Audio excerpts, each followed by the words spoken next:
এই আব্দুল কেন্দ্রীয় ঈদগাহ মাঠের সামনে আসছেন, কিন্তু সে গাড়ি একটা কিনতে চায়। কি গাড়ি কিনবে?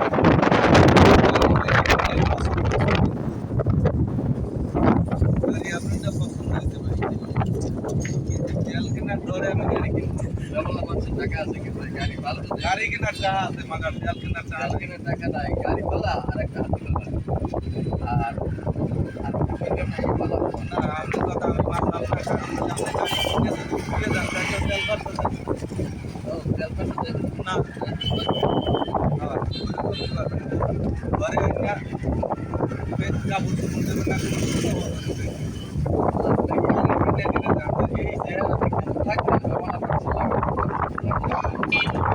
কথা আছে, গাড়ির দাম না, আমি এই বছর যাচ্ছি আগে একটা জিনিস কিনছিলাম 3,500 টাকা, ওটা নাহলে 5,000 টাকা।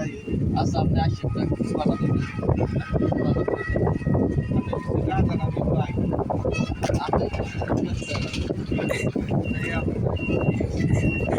এখন যাই।